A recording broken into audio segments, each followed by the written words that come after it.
There are no other Everglades in the world. They have always been, one of the unique regions of the Earth, remote, never wholly known. Nothing anywhere else is like them. Those are the opening words from Marjory Stoneman Douglas's seminal book, The Everglades, River of Grass. Words that echo the constant fight for land that was once home to an estimated 2 million wading birds during the dry season. A declaration for the protection of the 1.5 million acres of Florida's southern tip. The first federal land preserved not for beauty, but for the conservation of an incredibly diverse and incomparable landscape. A call to the greater population to pay attention to the destruction, its long-term impacts, and the ways in which we could prevent them. As Jack DeGolia notes in his 1978 book, Everglades, The Story Behind the Scenery, by the mid-1970s, wading bird numbers had dropped back to a few hundred thousand, about 10% of what it had been a century before. Biologists actively study these birds, looking for clues that might lead to stopping or even reversing the decline. As yet, the only thing that is certain is that life in the Everglades is more fragile than anyone ever thought. DeGolia's description is apt, not just of the land, but also of the woman who protected it time and time again. She remains an incredible figure of American history, a hero whose story is anything but average. Today, Everglades National Park and the incredible life of Marjory Stoneman Douglas. This is Parkography. More in a moment, but first, this episode is sponsored by Slinky Stove. Slinky Stove is the patented collapsible fire pit that stays intact when packed. It's perfect for RVs and car camping or in your own backyard. It sets up in seconds, providing you with smokeless airflow rings and a clean burning fire. No more dancing around campfire smoke. Inexpensive and packed with extras, the Slinky Stove offers a 3-level cooking system that gives you flexibility, whether it's morning coffee or evening campfire chili. And with contained ash, cleanup's quick, just the way it should be on public lands. Order yours now at slinkystove.com or click the link in the description. As a young child in Minnesota, just before the turn of the 20th century, Marjory Stoneman's father, Frank, read her The Song of Hiawatha, Longfellow's Native American lore poem set in the pictured rocks on the southern shore of Lake Superior. It quickly caused young Marjory to burst into tears upon realizing a tree would give its life to provide Hiawatha the wood for a canoe. The poem was one of her earliest memories, and it would inspire a lifelong love of the written word that would one day come to protect the trees in return. Childhood for Marjory, however, was anything but normal. Her father's failed business ventures would cause her parents to separate when she was only 6, after which she traveled with her mother, Lillian, to stay with her grandparents at their Massachusetts home. It was obvious that her mother, aunt, and grandparents would take any opportunity to disparage her father, and between suffering from frequent night terrors and witnessing her mother's battle with mental illness, books became her escape. By her late teens, Marjory's enjoyment of reading had morphed into a fascination with writing, which quickly led to the publication of multiple short stories, including A Tale of a Boy Watching a Sunrise from a Canoe. That piece would be awarded a prize by the Boston Herald. But as her mother's health continued to decline, Marjory would take on most of the responsibilities for the family, including the family finances. It was only at the encouragement of her aunt and grandmother that she left to attend Wellesley College in 1908, graduating in 1912 with straight A's and a Bachelor of Arts in English. The years that followed were equally filled with challenges. First, just months after her graduation, Stoneman's mother died of breast cancer. Marjory would drift from job to job over the course of the next 2 years, relying heavily on college friends, even though she did not feel well suited to any particular career. She'd meet Kenneth Douglas in 1914, so impressed by his manners and his rapt attention to her that she married him within 3 months. Douglas was 30 years her senior and portrayed himself as a newspaper editor, but it quickly became clear that he was a con artist, although it's not exactly known what his misdeeds were. Regardless, Marjory would stay with him through 6 months of jail time, his sentence for writing a bad check. but when he tried to scam her estranged father, she ended the marriage.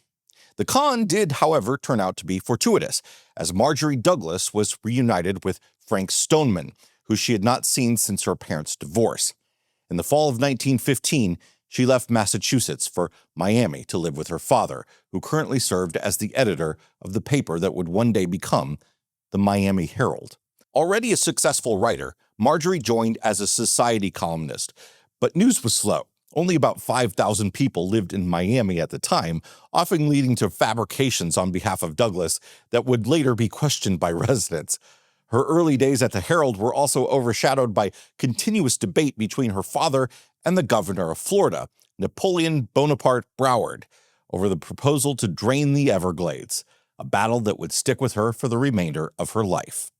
By 1917, World War I was raging in Europe, and the U.S. Navy was hard at work, enlisting men and women into the reserves. Assigned to cover the story of a local who was to become the first Miami woman to enlist, Marjory was struck with an opportunity. When the woman didn't show, Marjory decided to take her place and join the Navy.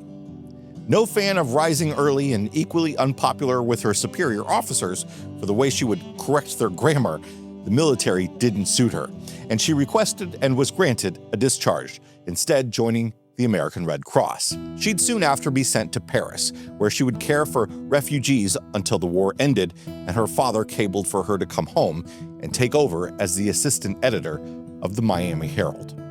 Back in Florida, her new column, The Galley, quickly made her somewhat of a local celebrity. Now afforded the opportunity to write about whatever topic inspired her on a weekly basis, she spoke out about a wealth of issues, including responsible urban planning amidst a Miami population boom, women's suffrage, civil rights, and the opposition of prohibition and tariffs. In time, her avocation through the newspaper would also lead her to focus on what would become a lifelong mission: protecting Florida's landscape and geography.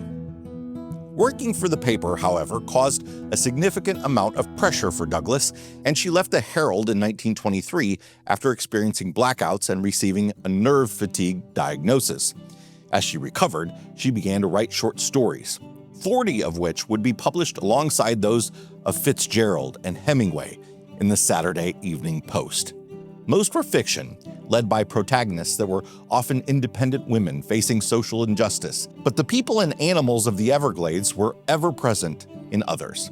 One such story, Wings, which addressed the slaughter of the wading birds of the Everglades to produce fashionable ladies' hats, found significant success, and she would soon after be commissioned to write an argument for the establishment of a tropical botanical garden in South Florida. The pamphlet made her a popular speaker at local garden parties and eventually helped establish the Fairchild Tropical Botanic Garden in Coral Gables in 1938. Marjory designed and built the cottage in which she lived for the rest of her life in 1926. And with her continued success in social settings and through her publications, she quickly became a forceful pioneer in the fights for feminism, racial justice, and conservation. She fought against poverty, slumlords, and poor sanitation, all while serving as the book review editor of the Miami Herald from 1942 to 1949, and as editor for the University of Miami Press from 1960 to 1963. She'd release her first novel, Road to the Sun, in 1952, and would eventually go on to write a total of 4 novels and several nonfiction books. And through it all, she fought for the Everglades. The idea of a national park in South Florida was first pitched in 1928 when a Miami land developer, Ernest F. Coe, established the Everglades Tropical National Park Association. The project gained enough support from Congress to be designated an official national park in 1934, but it would take another 13 years for the unit to be officially designated on December 6, 1947. Douglas served on the committee that fought for the creation of the park, and was approached in the early 40s to contribute to a book series titled Rivers of America. Asked to write about the Miami River, which Marjory noted was about an inch long, she instead persuaded the publishers to allow her to write about the Everglades. The publisher agreed, and she would spend the next 5 years researching the little-known ecology of the area. Just a month before the dedication of the national park, Marjory Stoneman Douglas would publish The Everglades, River of Grass, which sold out within a month and quickly became one of the most famous environmental calls to action in history. by characterizing the Everglades as a flowing river instead of the stagnant swamp many seem to see. She quickly caused citizens and politicians to take notice and provided the blueprint for many of the Everglades restoration projects that would follow. She wrote about an ecosystem inescapably connected to South Florida's people and cultures, an ecosystem that was dying but was not without hope. Still, by the 1960s, the Everglades were in imminent danger. A series of disastrous floods caused by hurricanes in 1947 led to the establishment of flood control mechanisms as a part of the Central and Southern Florida Control Project. Douglas initially gave the project her approval, as it promised to deliver much-needed water to the shrinking Everglades in the form of 1,400 miles of canals and levees built over the course of 20 years. But in reality, it did the opposite. The efforts diverted water away from the Everglades to meet the needs of sugarcane farmers, while inflicting catastrophic damage on the habitats and water quality of South Florida.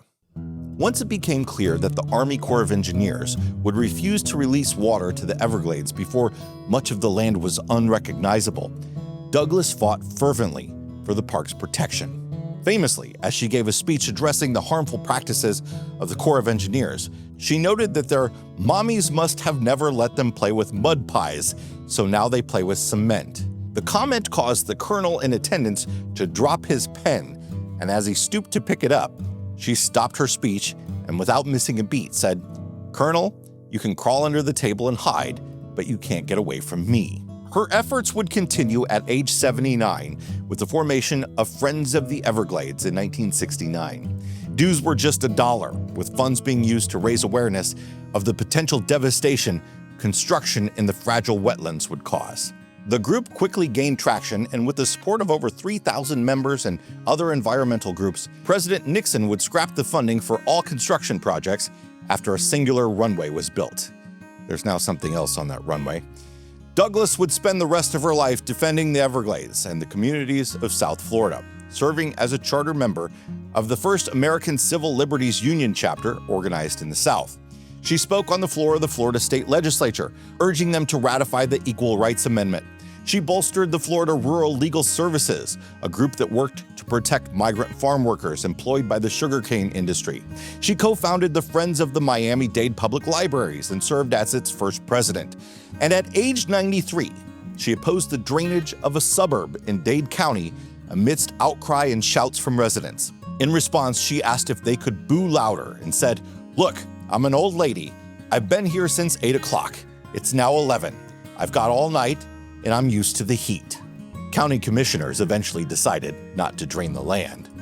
In 1986, the National Parks Conservation Association instituted the Marjory Stoneman Douglas Award, which honors individuals who advocate and fight for the protection of the national park system.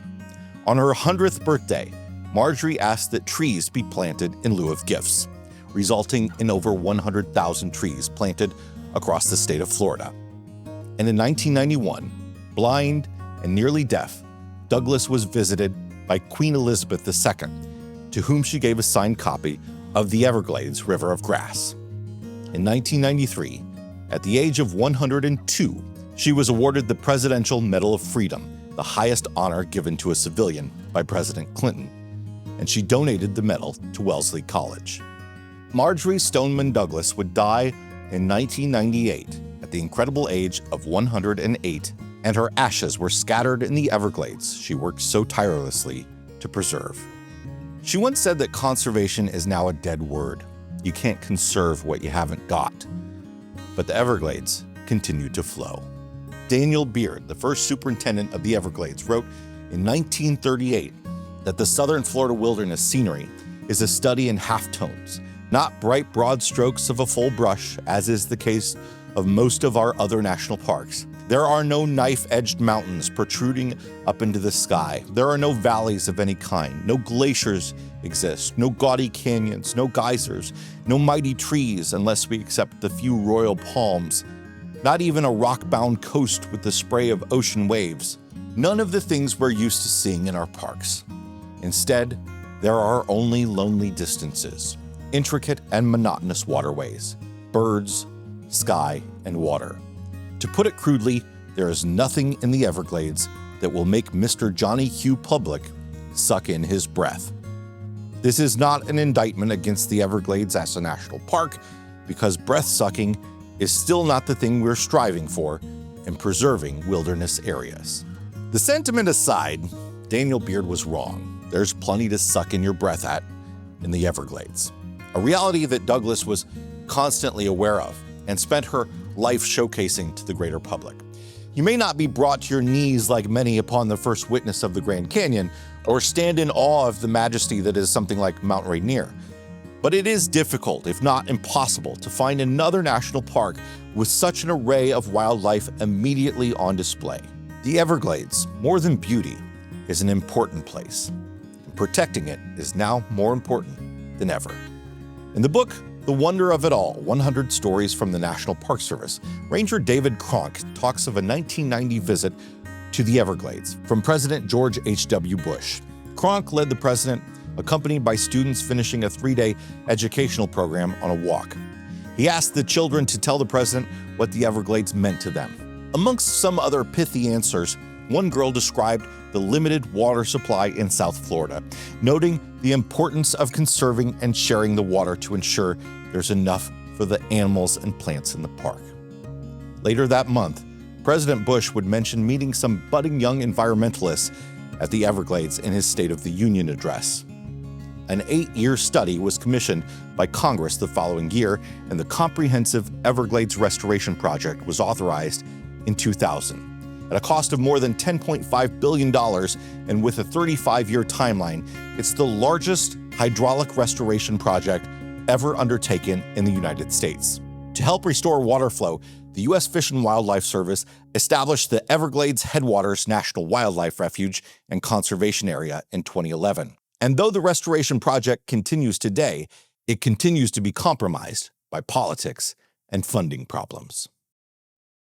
Primary access to Everglades National Park is through Florida City, which sits just 30 miles southeast of Miami at the Ernest F. Coe Visitor Center. The Royal Palms Information Station can be found a few miles into the park, where you can hike 2 popular wheelchair-accessible half-mile trails to witness the marches, alligators, gumbo limbo trees, and wading birds that call the park home. You can then journey on the main park road 38 miles to the Flamingo Visitor Center on the southern tip of the state. Along the way, you'll wander through a variety of ecosystems, can stop at all 3 short walks, including an overlook where you can get a view of Marjory Stoneman Douglas's River of Grass, and another that features the largest mahogany tree in the United States. At Flamingo, you'll find the true diversity of the park's waterfowl: spoonbills, ibises, snowy egrets, and blue herons, all wading amongst the mangrove trees. The area features a variety of ways to explore the park, including bicycle, canoe, and kayak rentals, boat tours, and camping. From the north on US 41, visitors can enter the park at Shark Valley, named because its water flows southwest towards Shark River. Here you can walk, bike, or ride a tram along a 15-mile loop road and see some of the park's best wildlife concentrations. The Shark Valley Observation Tower offers a bird's-eye 360-degree view of the Everglades and its wildlife. The park is open year-round, but summers can be steamy, hot, and buggy. And finally, the former Gulf Coast Visitor Center, destroyed by Hurricane Irma in September of 2017, is entering a new phase of life. Scheduled to open in winter of 2025, the new Marjory Stoneman Douglas Visitor Center, located in Everglades City, will continue to provide a jumping-off point for boat tours leading through the maze of mangrove islands and waterways. It will also continue to tell the story of Marjory Stoneman Douglas, who, when the Florida Department of Natural Resources named its headquarters after her in Tallahassee in 1980, said she would have rather seen the Everglades restored than her name on a building. Douglas spent her life fighting for their protection, and it's through the efforts of those who follow in her footsteps that the mission to protect the Everglades, its wildlife, resources, and all those who call South Florida home continues today. Thanks so much for being here. This is Parkography.